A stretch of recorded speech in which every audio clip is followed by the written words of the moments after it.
I don't think this is going to be a long video commentary, just more of an observation I've made, or something that's just been on my mind. I think that the civil rights movement done more harm to our people than good. And the reason why I say that is because our community became divided. There was a time when we knew who the enemy were. There was a time that you can easily tell brother from friend from foe.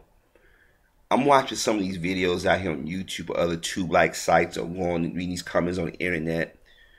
I'm gonna be honest with you. You know what? Some of our people need to probably be put back in the shackles.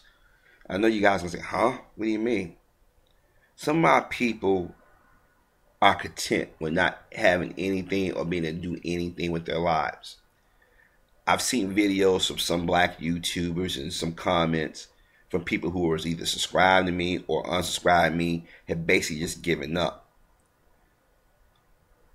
Those people are the ones who kept our people in slavery or in Jim Crow, whatever you want to call it, all these years. Because they willingness to just give up and roll over. I mean, here it is.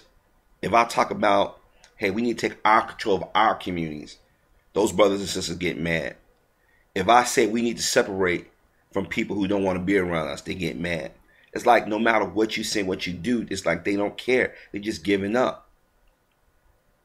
And what hurts the most is knowing that maybe my friends or family or somebody is going to deal with those individuals, and they may not see it because they limited exposure or they naivete. Yesterday, me and my father was talking. We was talking about responsibility. And I was talking about how some family members are the first ones to screw you over because they figure they can get away with it. They figure you're going to forgive them. And we've taken that mindset to the community at large. It's like when President Obama says something derogatory towards the black community. When he talked about the Popeyes chicken thing, women with your slippers and stuff. Some of our people agree with that. I'm like, you realize this man who's never grew up in the black community, who's never truly had a black experience, is basically dismissing all the issues that we've had as a people. Then you got some brothers and sisters, if you just gotten turned off so completely by people like Mr. Obama or people out here that just go along and get along, they just giving up. So now you have all this mass confusion. And those of us who see what's going on, who are trying to talk about it, people see us as a threat. Because think about if black men and black women, black children say, you know what, I'm not going to spend my money in a neighborhood, people in a certain neighborhood don't want me to live in. No, I'm not going to let these people come in our community and bring drugs, alcohol, and stuff in our community and disrupt it. No, we're not going to let our children just do whatever the hell they want. There was a time we didn't do those things. But somewhere around the mid-'80s and late 80s, our people sold each other out because they fell in love with that money. Now, on average, I wouldn't say all blacks are poor, but on average, there are more poor blacks than well-to-do blacks in this country. It's just the way it is. A lot of people don't understand this is caused because of inflation. It's because of jobs leaving communities that was must thrive in communities. And it's because the influx of people of color. And I know y'all get mad at me when I say this, but these men and women come from us. Okay? Just because whites accept them into their community do not make them one of them. Trust me on this. I've heard white people say, those are not white people. Those are niggas. They are y'all people, but they too dumb to realize that we don't like them either. So what we doing is we trying to pull those brothers and sisters over to our side. And that's why I think a lot of y'all probably get mad at me, because y'all think that's what I'm saying. I'm not trying to pull them into our fights or try to get these coalitions. What I'm pointing out is that we got a lot of enemies around. And when your own is leading the way, it really is sad. When I look at this picture, this got to be somewhere maybe this could be the North, because everything didn't happen in the South, you know. That's a misnomer. A lot of old clips you see, you think it's in the South. I don't know, there's a lot of them in the North. But I'm looking at these little kids. These little kids took the lead. Could have been no more 12, 13, 14, maybe 15. This kid could be 9 or 10 years old. Little girl could be 11 or 12. Probably about 15 or 16. And they sitting at a counter.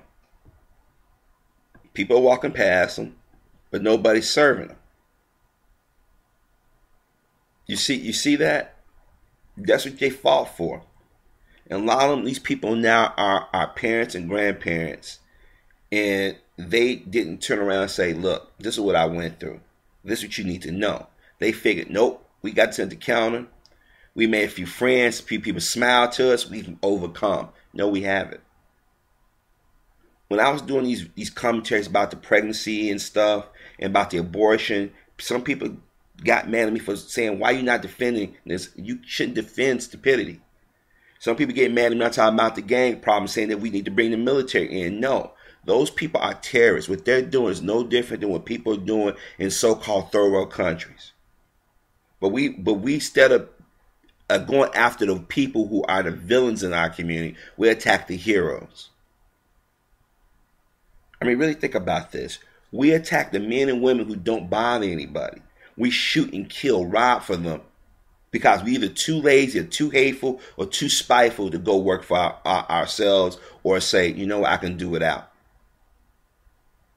If I can't buy something or do something under my own power, I don't bother with it. When I see videos of black men out here talking, telling black folk, get over slavery, you know what kind of man you're dealing with. When I see black women saying, don't bring up nothing the white man does, I see what kind of people we're dealing with. When I see black people willing to harass each other because we calling out that stupidity is running rampant in our community, they want to start fights. They want to say, we got to do something with him. They would rather go stand with a person that would love to see them 6 feet under than stand with the people who actually give a damn. When I started doing these videos on YouTube, I knew the subject matter I was going to get white people hitting me. I knew it. But I said, I'm not going to be scared. If I can go fight in a fucking war and motherfuckers damn near kill me, I'm going to come back home and just zip my lips. Come on. But when your own turn around and attack you and then say that was in the past, you sound just like white folk. You don't hear white folks saying things was in the past. They talking about is it still happening. Look at how dead long George Washington gave it. People love bringing George Washington up. They love bringing the founding fathers up. We talk about Malcolm X, Dr. King. That's in the past. We talk about Jim Crow or slavery, whatever you want to call it. Jim Crow was nothing but slavery. They just gave it a nice name, okay? If y'all go back and study the name Jim Crow, you'll know that's a misnomer. It's an inappropriate name if you go back and research who started and where the name came from. That was nothing but slavery, but they had to give it a name. Think about what our parents and grandparents and what we've gone through. We still do racism every day. There are black men and black women, black children being shot down as we speak. But the media and police department quickly say gang related. Everything ain't gang related. And y'all know this as well as I do. But when you get black people who are dismissive of these things and you try to make excuse for others or try to bring others into to a coalition, and these people have used us and mocked us and disrespected us, you have to question those men and women. Now, I don't hate anybody, but I do have strong dislikes. I don't like when people use us to get something for their cause. Then when they get ahead, they turn around and join the people they was fighting against. That's why Mr. Obama, within the last, since he's been in office, I've been upset with him, disappointed him. But at the same time, I wasn't shocked. Because I keep telling y'all go back and listen to what he was saying before he announced he was going to run and why he was running, what type of man he was. I said things about Oprah, people getting mad. I've said things about Bill Cosby, people getting mad. I said things about Tiger Woods, people getting mad. Every one of these black men and black women have disrespected the black community at some point. Jay-Z, Ice Cube, Ice-T, Nas, Drake, Chris Brown, Rihanna, Beyonce, Nicki Minaj, I can go on, have disrespected our communities. Have sold and sold images to our people. And we have to be honest, some of our people are weak mind. Some of our people have never been exposed. Here it is. I talk to grown men and grown women. I say, hey man, would you see the news? Oh man, I don't watch the news. That's too depressing. I'm like, life is going to be depressing at times. Sometimes life is depressing. But you know what's going on. All they do is lie. I said, maybe. Sometimes they do. But you got to be able to have a BS meeting to know better. Well, since you don't watch news, what books do you read? Oh, I don't read, man. I ain't in school anymore. I'm like, you never stop reading. You never stop learning. You never stop trying to better yourself. Okay, what do you learn about your people history? Oh, man, I don't want to hear that. That's just really depressing. I don't want to hear that. I'm like, wow. So now I'm talking to a fool, a dumb fool who know nothing about nothing. Then they wonder why they haven't advanced. Then they turn around and get mad at you because you taking opportunities or you using your common sense. Then you got the black man and black woman who just love anybody who don't look like themselves, and they would die defending them and protecting them. We know some brothers and sisters out there like that on YouTube. We know some famous. Look at Herman Cain. The Republican Party, and I think Mitt Romney had something to do with it, but the Republican Party in general, they the one that brought about the sexual allegations. It wasn't black folk. We were saying you're a damn fool, Herman, to realize that you're being set up. But then some of us, like myself, we saw that they brought sexual allegations. I'm like, dude, they trying to say that black men, no matter what age, no matter what job, we sexual predators towards white women. Then when the sister came out, she wasn't dark enough, and people were like, what's her ethnicity? And like, why do they want to know that part? They was trying to figure out how they can cast it. But instead of Herman stepping down, realizing that it wasn't the black community that was doing this to him, he still talked ill, and to this day talked ill of the black community. Juan Williams, it wasn't the black community that fired Juan Williams. It wasn't the black community criticizing him, but he still throws us under the bus. Clarence Thomas, Shelby Steele, Michael Steele, all these people have said, and there's black women out there to do it too, but their names escape me at the moment, have done more damage to our people than anything. They talk about, well, blacks need to come vote Republican. I said, well, give us a reason why we should vote Republican or that we should listen to you. They can't. Then I say, brothers and sisters, don't fall on the Democrat plantation too hard. Stay on that too long. People get mad. Well, who we supposed to vote for then? No, you supposed. That's when I say you guys don't know how to control your dollar. You make the motherfuckers jump for you. Right now, Mr. Obama is going around begging these white folks, gay folk, Jewish folk, Latin folk to vote for him, and everybody just say, "Oh, the black vote is locked up." That ain't necessarily true. Trust me on this one. Mr. Obama can really have some issues with this, okay? But see, people don't think. People just think that blacks are just so slow, so dumb that we believe and do anything they say. And unfortunately, we got people like that among us. But as I said before, you got to go back to our parents and grandparents. They dropped the ball. They were so anxious to go into these different stores, sit at these different counters, drive these new cars, move into these new homes or new subdivisions. They forgot who they were, and they passed that dumbness or the apathy onto their kids and grandkids. When I see a grown man on here say on YouTube that blacks shouldn't look at Adidas shoes as being a part of slavery or you living in the past, that brother is dangerous. When I see a black woman telling me that I should take up for a black woman no matter what dumbness they do, that's dangerous. If I see black kids disrespecting black elders or not paying attention to what's going around, that's dangerous. When you don't save your money or spend your money wisely, that's dangerous. It's a sickness that's going on within our community. Some of us don't want to see it. And like I said, some of us do see it and just don't care. Or some of us live in perpetual fear. I've stated in my videos why I started doing these videos. I've stated my love of my people and people in general. But now I see why certain black people say, you know what, some of my people you just can't help. Because they don't want it. Here it is, we're attacking each other on these different internet sites or out here on YouTube, but you got everybody else who've been attacking us for years just laughing. How low down can you get to go stand with a racist and then give them cover, but your own people you want? And then as soon as you get in trouble, you run to us, and like fools, we'll open arms to let you back into the fold. There are men and women that I've subscribed to on YouTube, or they've subscribed to me, are doing the very same things now. You got a guy or a bunch of people, let me rephrase that, a bunch of people out here who have said the most disrespectful and vile things about Trayvon Martin and his family. Somebody puts up an apology, or somebody changes the subject on the next video, y'all forgetting y'all talking to him. I'm like, how quickly do you guys forget?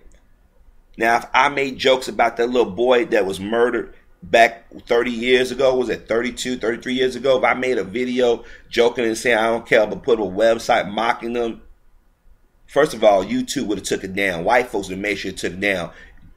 News camera, it would have been a news story. Number two.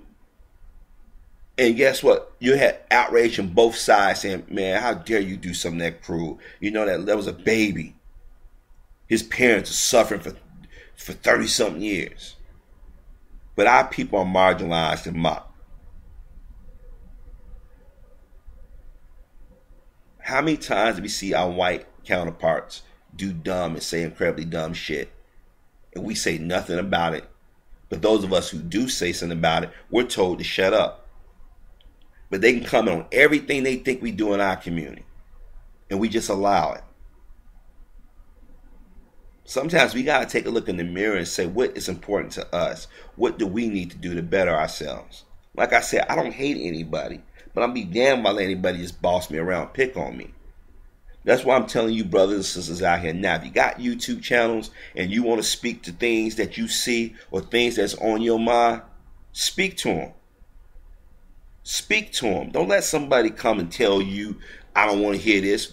Why are you focusing on your own people? I don't understand it. I mean, when I mean by folk, I'm talking about in a negative sense. Why don't you want black people to speak to their issues, or speak about things they've experienced or seen?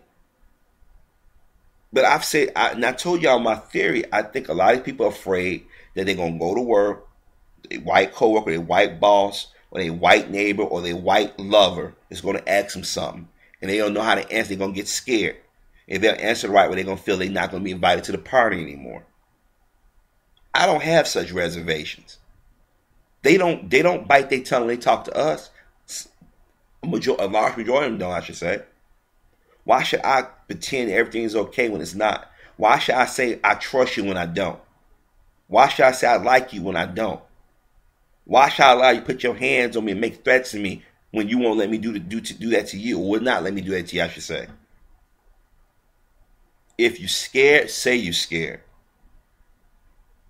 If you don't want to be a part of the community, then separate yourself from the community.